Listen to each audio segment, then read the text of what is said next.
الرحمن الرحیم۔ السلام علیکم ورحمۃ اللہ وبرکاتہ۔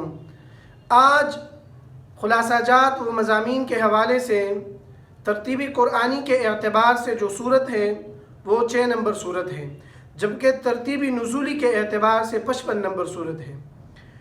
اس صورت کا نام سورۃ الانعام ہے اور یہ مکہ میں نازل ہوئی ہے۔ اس صورت میں 165 آیت ہے جبکہ 20 رکوع ہیں۔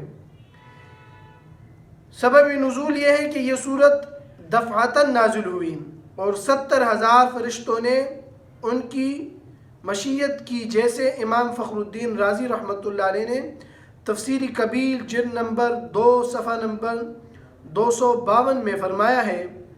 امام قرطبی رحمۃ اللہ علیہ فرماتے ہیں یہ صورت اصول دین کا ماخذ ہے، توحید کے اصول و قواعد پر مشتمل ہے، جس کا اکثر حصہ مشرکین اور ملحدین کے محاسبہ میں ہے جو توحید و رسالت و قیامت کے منکر تھے۔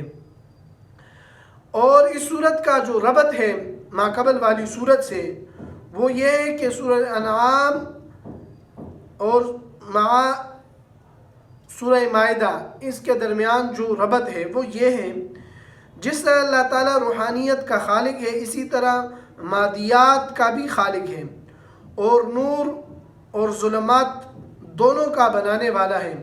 کفار یہ خیال کرتے ہیں کہ نور کا خالق اللہ ہے اور ظلمت کا خالق کوئی اور ہے۔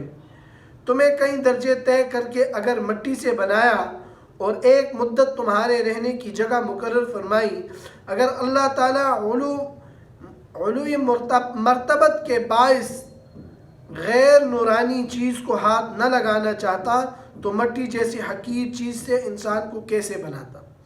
لیکن چونکہ اس کے سوا کوئی خالق نہیں، اس لیے ہر چیز کو اس نے خود ہی بنایا۔ مجوس کا عقیدہ ہے کہ خالق 2 ہے۔ نمبر 1 خالق خیر جسے یزدان کہتے ہیں، نمبر 2 خالق شر جسے ارحمن کہتے ہیں۔ اس صورت میں اس خیال باطل کی تردید کی جائے گی اور سبق توحید پختہ کرایا جائے گا۔ پختگی توحید کے لیے اتباع کتاب اللہ کی ترغیب دی جائے گی اور حضرت ابراہیم علیہ السلام کا نمونہ توحید پرستی پیش کیا جائے گا۔ یہ حضرت لاہوری رحمۃ اللہ علیہ کے اقوال ہیں۔ ربط نمبر 2 جو حضرت شیخ القرآن مولانا غلام اللہ خان صاحب رحمۃ اللہ علیہ کے حوالے سے ہیں۔ سورہ مائدہ میں شرک فعلی اور شرک فی تصرف کا رد کیا گیا تھا۔ اب سورہ انعام میں انہی دونوں مضامین کا تفصیلی بیان مع دلائل ہوگا، لیکن سورہ انعام میں ترتیب بالعکس ہوگی۔ ابتدا سے وَهُوَ أَعْلَمُ بِالْمُهْتَدِينَ رکوع نمبر 14 آیت نمبر 117 تک نفی شرک فی التصرف کا بیان ہوگا، اور اس کے بعد فَكُلُوا مِمَّا ذُكِرَ اسْمُ اللَّهِ سے لے کر لَعَلَّكُمْ تَتَّقُونَ رکوع نمبر 19 آیت نمبر 153 سے نفی شرک فعلی کا ذکر ہوگا۔ اس کے بعد ثُمَّ آتَيْنَا مُوسَى الْكِتَابَ تماماً سے دونوں مسئلوں پر دلیل نقلی موسیٰ علیہ السلام سے ہوگی۔ وَهَذَا كِتَابٌ أَنزَلْنَاهُ آیت نمبر 155 سے دونوں مسئلوں پر دلیل وحی کا ذکر ہوگا۔ پھر سورت کے آخری رکوع میں قُلْ إِنَّ صَلَاتِي آیت نمبر 162 سے سورت کے آخر تک دونوں مضامین کا اجمالی اعادہ کیا جائے گا، اور دونوں مضامین کو تینوں قسم کے دلائل یعنی عقلی، نقلی اور وحی سے مدلل کیا جائے گا۔ خلاصہ سورہ انعام پہلے حصے میں دلائل کے علاوہ 3 اور سلسلے بھی آئیں گے۔ نمبر 1 سلسلہ رد شبہات مشرکین، نمبر 2 سلسلہ طریقہ تبلیغ، نمبر 3 سلسلہ بیان وجوہ انکار مشرکین، اور ہر سلسلہ 7 شقوں پر مشتمل ہوگا۔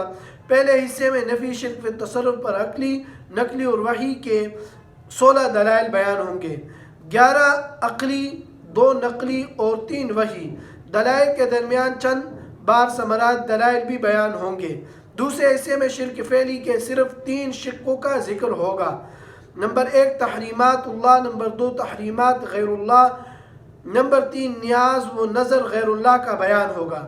نمبر 4 چوتھے شرک نیازات اللہ کا ذکر، اور اس طرح اس صورت میں نہیں کیا گیا کیونکہ غیر اللہ کی نظر سے یہ بات ثابت ہوتی ہے کہ نظر و نیاز صرف اللہ کے نام پر دینی چاہیے۔ وما علینا الا البلاغ المبین۔